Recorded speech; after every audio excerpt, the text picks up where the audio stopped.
नमस्कार।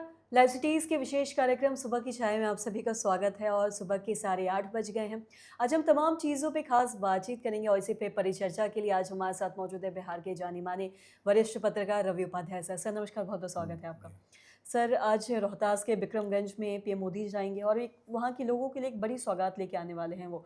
और साथ ही साथ हम देख रहे हैं कि सीएम नीतीश भी शामिल होंगे उसमें और एनडीए की पूरी जो टीम है, पूरी जो खेमा है वो भी शामिल होने वाली है। सर क्या कुछ कहना चाहेंगे इस पे आप?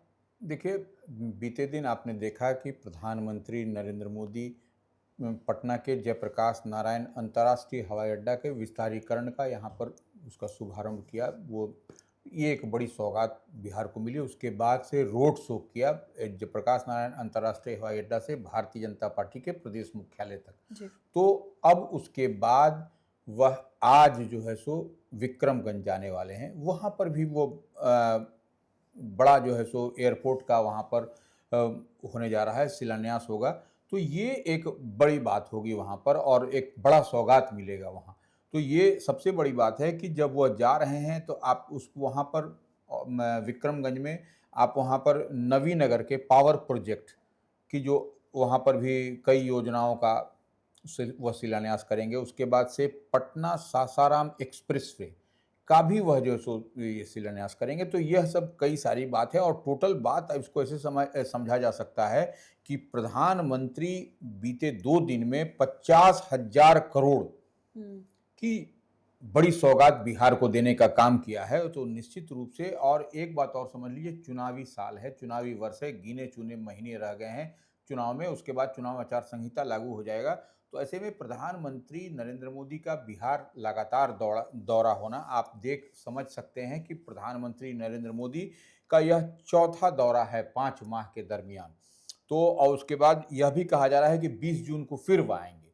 तो आप इसको और इससे पहले आपने देखा था कि अनंतनाग जो पहलगाँव में है, वहाँ पर जो दुर्घटना हुई थी, उस दरमियान प्रधानमंत्री नरेंद्र मोदी मधुबनी में आए थे सभा करने और उन्होंने कहा था कि पाकिस्तान को जो है सो जो टारगेटेड है हम लोग करेंगे और उसको मिट्टी में मिला देंगे और निश्चित रूप से जो ऑपरेशन सिंदूर हुआ उसका परिणाम आप समझ पाते हैं, पूरा देश जान रहा है और ऑपरेशन सिंदूर को लेकर के आपने देखा भी था कि बीते दिन पटना से लेके पूरे देश तक में किस तरीके से उसको लोग ये कह रहे हैं कि दिल मांगे मोर कह रहे हैं और राष्ट्रीय ध्वज के साथ लोग नरेंद्र मोदी का रोड शो के दौरान पटना में स्वागत करते हुए दिखाई पड़े। तो आज जो वहाँ पर जितनी बात होगी और वहाँ पर देखिए उनके साथ प्रधानमंत्री के साथ मुख्यमंत्री बिहार जदयू के राष्ट्रीय अध्यक्ष की हुँ। बात है, वो भी रहेंगे नीतीश कुमार। गवर्नर की भी बात कही जा रही है, वह भी रहेंगे और वही नहीं देखिए सिविल एविएशन मिनिस्टर हैं, किंजरापू रहेंगे। वहाँ पर उसके बाद से किंजरापू राधा मोहन नायडू विक्रमगंज में वहाँ पर प्रधानमंत्री और नरेंद्र मोदी के साथ नीतीश कुमार और राज्यपाल तो रहेंगे ही रहेंगे, उसके साथ सिविल एविएशन मिनिस्टर जो हैं, वह किंजरापू राम मोहन नायडू हुँ। वो रहेंगे। मिनिस्टर स्टेट जो सिविल एविएशन हैं, वह रहेंगे धर मोहले। तो यह सब और बिहार के उप मुख्यमंत्री सम्राट चौधरी, विजय सिन्हा तो ये लोग तो रहेंगे ही रहेंगे। तो ये एक निश्चित रूप से चुनावी वर्ष, चुनावी साल है, तो यह एक बड़ी सौगात देने की बात है और देखिए एक बात और समझ लीजिए कि विक्रमगंज में आज से 3-4 दिन में पहले माने इसे समझिए 25 मई को राष्ट्रीय लोक मोर्चा के उपेंद्र कुशवाहा की पार्टी है, वह जो है सो विक्रमगंज में उसी स्थल से थोड़ी-सी दूर पर एक बड़ी जनसभा की थी और जो चुनावी आप ऐसे समझ लीजिए कि उसको जो लोकसभा का चुनाव हुआ था, वहाँ काराकाट से उपेंद्र कुशवाहा हार गए थे। काराकाट, सासाराम आपको आरा, बक्सर तो यह एक उसी ज़ोन में यह होना कहीं न कहीं यह मैसेज देता है और देखिए उपेंद्र कुशवाहा लगातार कुशवाहा लव कुश कॉम्बिनेशन की बात होती है, तो एक मजबूत स्तंभ भी है। हुँ। तो इसलिए आज से समझा जा सकता है कि उपेंद्र कुशवाहा के का जो विक्रमगंज है उस रोहतास माने काराकाट में ही पड़ता है, तो वहाँ पर जाकर के बड़ी सौगात देना और एयरपोर्ट का ये सब करना, तो यह प्रधानमंत्री निश्चित रूप से सौगात की बरसात करते हुए बिहार में दिखाई पड़ रहे हैं और ये बड़ी सौगात बिहार वालों के लिए जी, है ये। और साथ ही साथ सौगात की आपने बात की है, जिस तरीके से कई चीज़ों पे चर्चाएँ भी हो रही हैं, हम देख रहे हैं और साथ ही भाजपा के प्रदेश कार्यालय में भी पीएम मोदी बैठक करने वाले हैं, तो क्या लगता है किन चीज़ों नहीं, पे नहीं, चर्चा देखिए होगी? बैठक करने वाले कल बीते दिन उन्होंने बैठक किया। जी, तो बीते दिन उन्होंने भारतीय जनता पार्टी के प्रदेश मुख्यालय में वह जो है सो रोड शो के बाद एक बड़ी बैठक भारतीय जनता पार्टी के तमाम बड़े चेहरे, विधान पार्षद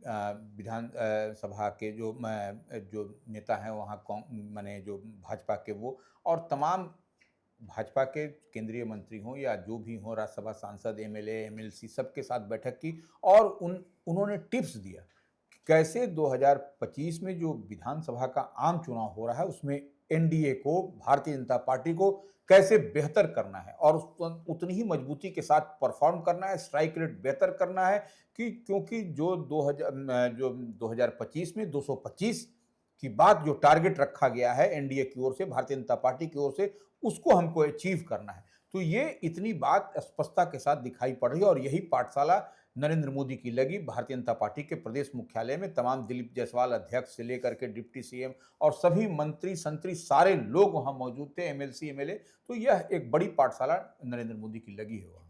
जी सर, और साथ ही सर हम ये भी देख रहे हैं जिस तरीके से ये चुनावी साध है, लगातार एक दूसरी पार्टी एक दूसरे पे कटाक्ष भी कर रहे हैं, सवाल भी पूछ रहे हैं, तो वहीं साथ ही में पीके ने पीएम मोदी से ये पूछा है कि चुनाव के बाद सीएम ही नीतीश कुमार ही जो बनेंगे सीएम, इसका आप अभी से ही घोषणा करें। तो इस पे भी सर लगता है कि आप कुछ नहीं कहना देखिए चाहेंगे आप? प्रशांत किशोर निश्चित रूप से विपक्ष में हैं। कभी निश्चित रूप से नरेंद्र मोदी के करीबी लोग थे।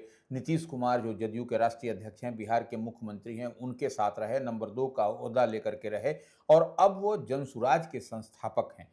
वह एक विपक्ष की भूमिका में है बिहार में। तो ऐसे में निश्चित रूप से उनका कटाक्ष करना, उनका यह सवाल खड़ा करना कि 2025 में जो बिहार विधानसभा के आम चुनाव हो रहे हैं, उसमें क्या नीतीश कुमार का चेहरा होगा मुख्यमंत्री का? मुख्यमंत्री पद के लिए वही यह चाह रहे हैं कि नरेंद्र मोदी को यह अनाउंसमेंट कर देना चाहिए हुँ, और निश्चित रूप से जितनी बात प्रशांत किशोर कह रहे हैं, उतनी ही बात बिहार की आम आवाम जानना भी चाह रही है हुँ, कि क्या 2025 के विधानसभा चुनाव के बाद जो नतीजे आएँगे, नतीजे का मतलब जो परिणाम निकल कर के आएगा एनडीए के पक्ष में यदि आता है, तो क्या नीतीश कुमार ही मुख्यमंत्री होंगे उसके बाद भी ये हुँ। कि नहीं? यह ऊहापोह की जो स्थिति बनी हुई है, इसी को वह क्लियरिटी के साथ चाहते हैं कि प्रधानमंत्री नरेंद्र मोदी विक्रमगंज की सभा में यह अनाउंसमेंट या घोषणा कर दें कि नीतीश कुमार मुख्यमंत्री होंगे कि नहीं। यह निश्चित रूप से यह जानने का सवाल सबको अधिकार है, बिल्कुल। लोकतंत्र है। बिल्कुल, साथ ही सर पप्पू यादव ने भी पूछा है और कहा है कि जिस तरीके से चुनाव नज़दीक आ रहा है, इस वजह से पीएम मोदी बार-बार इसी वजह से बार-बार बिहार आ रहे हैं ताकि वो इलेक्शन की वजह से, और साथ ही साथ उन्होंने ये भी कहा है कि जो बिहार के लोग हैं, वो कहीं न कहीं भाजपा का सुपड़ा साफ कर देंगे। क्या कहना चाहेंगे सर इस नहीं पे आप? देखिए, पप्पू यादव भी देखिए पूर्णिया से इस बार निर्दलीय जीते हैं, राजेश रंजन उर्फ पप्पू यादव और वह भी विपक्ष में ही हैं। विपक्ष में कहने का मतलब कि कांग्रेस की विचारधारा के हैं और कांग्रेस के साथ ही एक तरह से वह हैं। तो निश्चित रूप से जितनी बात वह सवाल खड़ा कर रहे हैं कि चुनाव नज़दीक है, प्रधानमंत्री नरेंद्र मोदी बिहार के दौरे पर लगातार आ रहे हैं, तो बिहार की जनता इस बार जो है सो भारतीय जनता पार्टी का सुपड़ा साफ कर देगी। देखिए, पप्पू यादव जो बोल रहे हैं लेकिन निश्चित रूप से यह बात पप्पू यादव कोई अपने मन से नहीं बोल रहे हैं, यह बात भी समझना पड़ेगा कि प्रधानमंत्री नरेंद्र मोदी का जो है सो बिहार में यह चौथा दौरा है। ये 5 माह के दरमियान और इतनी ही नहीं वो 20 जून को फिर उनके आने की बात आ रही है। तो यह देखिए निश्चित रूप से नरेंद्र मोदी अब तक जो अपने आप में एक रिकॉर्ड बनाते हुए जा रहे हैं बिहार आगमन को लेकर के और सभा को लेकर के, तो यह एक निश्चित रूप से और पप्पू यादव जो सवाल खड़ा कर रहे हैं कि तो वह बात तो दिखाई भी पड़ रहा है कि प्रधानमंत्री ने पूरी एड़ी चोटी का जोर लगा दिया है कि उनको 225 चाहिए इस बार एनडीए को। तो एनडीए का जो नारा है, जो स्लोगन है, जो टैगलाइन है कि 2025 में 225, तो ये इसी लिहाज से नरेंद्र मोदी जो भारतीय जनता पार्टी के भी बड़े और कद्दावर चेहरा हैं, प्रधानमंत्री तो हैं, लेकिन इस लिहाज से समझिए कि वह कहीं न कहीं पूरी मजबूती के साथ एनडीए के लिए, भारतीय जनता पार्टी के लिए वह बैटिंग बॉलिंग करते हुए दिखाई पड़ रहे हैं। जी, और साथ ही सर हम ये भी जानते हैं कि बिहार राज्य अल्पसंख्यक आयोग का भी गठन हुआ है, जिसके जो अध्यक्ष हैं वो जेडीयू के नेता गुलाम रसूल बलियाली भी बने हैं और साथ ही इसके उपाध्यक्ष भी बने हैं। तो सर इस बारे में भी क्या कुछ तमाम जानकारी नहीं देना देखिए, चाहेंगे? गुलाम रसूल वलिया भी निश्चित रूप से पूर्व एमएलसी हैं और जदयू के बड़े नेताओं में उनका शुमार होता है, तो वह वक्त संशोधन विधेयक बिल जो कानून बना, उसके लिए उसके बाद से वह नाराज़गी उनमें अच्छी खासी देखी जा रही थी और वह कई सवाल खड़े कर रहे थे। तो निश्चित रूप से नीतीश कुमार मुख्यमंत्री बिहार और जदयू के राष्ट्रीय अध्यक्ष, उन्होंने बिहार राज्य अल्पसंख्यक आयोग का पुनर्गठन किया। गठन करके इनको गुलाम रसूल वलियावी को अध्यक्ष बनाया, उसके बाद से एक उपाध्यक्ष बनाया, उसके बाद 10 अन्य सदस्य भी बनाए, मेंबर जो होते हैं उसमें। तो ये निश्चित रूप से गुलाम रसूल वलियावी को, देखिए आपको मुस्लिम का वोट चाहिए, तो निश्चित रूप से मुस्लिम का वोट लेना है और एनडीए फोल्ड में आप हैं, आपकी पार्टी जनता दल यूनाइटेड, तो वो निश्चित रूप से अल्पसंख्यकों को साधने की एक तरीके से यह कवायद है। जी। और साथ ही सर ये भी जानते हैं कि जिस तरीके से हड़ताल पे बैठे हुए हैं राजस्व कर्मी को बिहार सरकार ने एक अल्टीमेटम दे दिया है 30 मई का कि अगर वो अपने काम पे वापस नहीं लौटते हैं तो नो वर्क नो पे वाला उन्होंने सिस्टम नहीं, लागू कर दिया है 30 निश्चित मई रूप से। से देखिए राजस्व कर्मी अपनी अलग-अलग माँग को लेकर, कई सारी उनकी माँग है, उस माँग को लेकर के वह बीते दिन हड़ताल पर चले गए थे और उसके लिए जो राजस्व एवं भूमि सुधार विभाग की ओर से सभी जिलाधिकारियों को 21 तारीख को ही पत्र लिखा गया था और सूचना के बारे में कि सब लोगों को आना है, नहीं आने पर कार्रवाई होगी। निश्चित रूप से अब जो लोग नहीं आएँगे कार्यालय, आज जो है सो अंतिम डेडलाइन है, आज 30 तारीख को। तो ऐसे में यह समझने वाली बात है कि जो लोग 5 बजे तक नहीं आएँगे उनके खिलाफ आपको कार्रवाई होगी और नो वर्क नो पे वाली काम हो जाएगा, नहीं तो उपार्जित अवकाश देने तक की बात कही गई है और उनके कन्फर्मेशन की भी बात कही गई है। तो सरकार तो निश्चित रूप से यह बड़ा एक्शन, स्टैंड एक्शन होते हुए दिखाई पड़ेगा आने वाले समय में आपको। जी सर। और साथ ही सर जिस तरीके से हम देख रहे हैं कि तेज प्रताप यादव पे लगातार मामले चल रहे हैं, मैं आपसे जानना चाहूँगी। और साथ ही सर हम देखते हैं कि जिस तरीके से तेज प्रताप यादव और अनुष्का यादव के नहीं देखिए, मामले उसमें में नहीं, नहीं, 1 मिनट हम बता देते हैं आपको। उसमें ऐसा है कि तेज प्रताप यादव को लेकर के और जो उनका अफेयर्स की बात चली थी, जो सोशल मीडिया के माध्यम से जो जी, बीते दिन आपने देख रही हैं, तो वह वायरल भी हुआ था। जी, तो वह जो आकाश यादव उनसे आकाश जुड़े यादव। हुए हैं, हुँ, तो आकाश यादव उनसे जुड़े हुए थे, जो बताया जा रहा है कि उनसे, तो ऐसी परिस्थिति में आकाश यादव को लोक जनशक्ति पार्टी राष्ट्रीय, जो पशुपति कुमार की पारस की पार्टी है, उसके वह राष्ट्रीय अध्यक्ष थे छात्र विंग के। हुँ, तो उनको जो है सो 6 साल के लिए पार्टी से निष्कासित निष्कासित कर कर दिया दिया गया। गया है आकाश यादव को। तो यह देखिए निश्चित रूप से जो पशुपति कुमार पारस की पार्टी है, वह जो है सो महागठबंधन में आपको उसके साथ में है वो। निश्चित रूप से तो ऐसे में जो आपने देखा कि लालू प्रसाद यादव ने तेज प्रताप यादव पर जो परिवार से और पार्टी से अलग कर दिया, तो उनसे जुड़े हुए जो लोग भी रहेंगे तो वह उनके साथ कार्रवाई होगी। तो यह तो पॉलिटिकल, ये तो साजिश दिखाई पड़ रहा है, इसमें कहीं कोई दो मत नहीं है। जी सर। सर बहुत-बहुत शुक्रिया तमाम जानकारी देने के लिए। तो आशा करते हैं दर्शकों की जो तमाम जानकारी है आपके लिए लाभदायक रही हो। तो आज के इस वीडियो में इतना ही। अगर आपने अब तक हमारे चैनल को सब्सक्राइब नहीं किया तो तुरंत कर लें, साथ ही हमारे फेसबुक पेज को लाइक करें। वीडियो देखने के लिए आपका धन्यवाद।